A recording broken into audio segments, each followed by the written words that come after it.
Doctor B are Ambedkar के अधिवक्ता के रूप में नामांकन की शताब्दी। डॉक्टर भीमराव रामजी अम्बेडकर 1891-1956 का जन्म 14 अप्रैल 1891 को मध्य प्रदेश के महू कैंटोनमेंट में हुआ था। उन्होंने अपनी प्राथमिक शिक्षा सतारा, महाराष्ट्र में पूरी की और बॉम्बे के एल्फिंस्टन हाई स्कूल से अपनी माध्यमिक शिक्षा पूरी की। उनकी शिक्षा काफ़ी भेदभाव का सामना करते हुए हासिल की गई थी, क्योंकि वे अनुसूचित जाति तब अछूत माने जाते थे। अपने आत्मकथात्मक note waiting for a visa में उन्होंने याद किया कि कैसे उन्हें अपने स्कूल में आम पानी के नल से पानी पीने की अनुमति नहीं थी। उन्होंने लिखा था, कोई चपरासी नहीं, कोई पानी नहीं। डॉक्टर अम्बेडकर ने 1912 में बॉम्बे विश्वविद्यालय से अर्थशास्त्र और राजनीति विज्ञान में B.A. की डिग्री प्राप्त की। कॉलेज में उनके बेहतरीन प्रदर्शन के कारण 1913 में उन्हें बड़ौदा राज्य के तत्कालीन महाराजा राजा सयाजीराव गायकवाड़ द्वारा छात्रवृत्ति प्रदान की गई, ताकि वे न्यूयॉर्क USA में कोलंबिया विश्वविद्यालय में M.A. और Ph.D. कर सकें। 1916 में उनकी मास्टर थीसिस का शीर्षक था ईस्ट इंडिया कंपनी का प्रशासन और वित्त।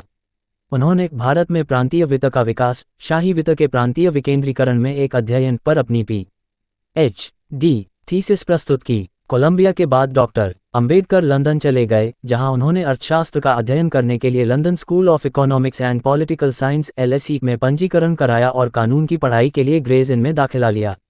हालांकि धन की कमी के कारण उन्हें 1917 में भारत लौटना पड़ा।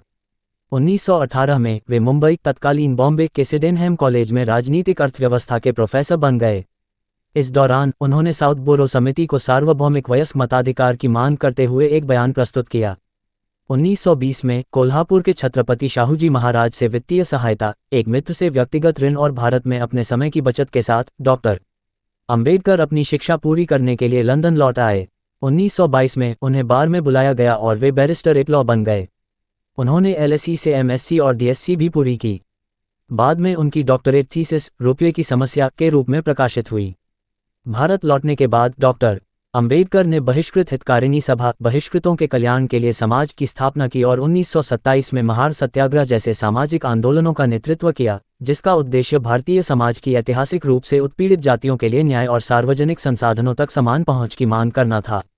उसी वर्ष उन्होंने एक मनोनीत सदस्य के रूप में बॉम्बे विधान परिषद में प्रवेश किया। इसके बाद डॉक्टर अम्बेडकर ने 1928 में संवैधानिक सुधारों पर भारतीय सांविधिक आयोग, जिसे साइमन कमीशन के नाम से भी जाना जाता है, के समक्ष अपने विचार प्रस्तुत किए। साइमन कमीशन की रिपोर्टों के परिणामस्वरूप 1930-32 के बीच 3 गोलमेज सम्मेलन हुए, जहां डॉक्टर अम्बेडकर को अपने विचार प्रस्तुत करने के लिए आमंत्रित किया गया। 1935 में डॉक्टर अम्बेडकर को गवर्नमेंट लॉ कॉलेज मुंबई का प्रिंसिपल नियुक्त किया गया, जहां वे 1928 से प्रोफेसर के रूप में अध्यापन कर रहे थे। इसके बाद उन्हें वायसराय की कार्यकारी परिषद में श्रम सदस्य 1942-46 के रूप में नियुक्त किया गया। 1946 में वे भारत की संविधान सभा के लिए चुने गए। 15 अगस्त 1947 को उन्होंने स्वतंत्र भारत के पहले कानून मंत्री के रूप में शपथ ली। इसके बाद वे संविधान सभा की प्रारूप समिति के अध्यक्ष चुने गए और उन्होंने भारत के संविधान के प्रारूपण की प्रक्रिया का नेतृत्व किया। संविधान सभा के सदस्य महावीर त्यागी ने डॉक्टर अम्बेडकर को मुख्य कलाकार के रूप में वर्णित किया, जिन्होंने अपनी ब्रश को एक तरफ रख दिया और जनता के देखने और टिप्पणी करने के लिए चित्र का अनावरण किया।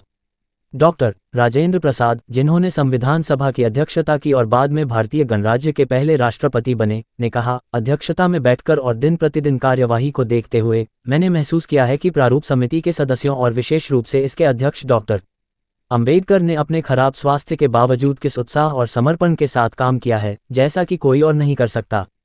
हम कभी भी ऐसा निर्णय नहीं ले सकते जो उतना सही हो जितना कि जब हमने उन्हें प्रारूप समिति में रखा और उन्हें इसका अध्यक्ष बनाया। उन्होंने न केवल अपने चयन को उचित ठहराया है, बल्कि अपने काम को और भी चमकदार बना दिया है। 1952 में पहले आम चुनाव के बाद वे राज्यसभा के सदस्य बने।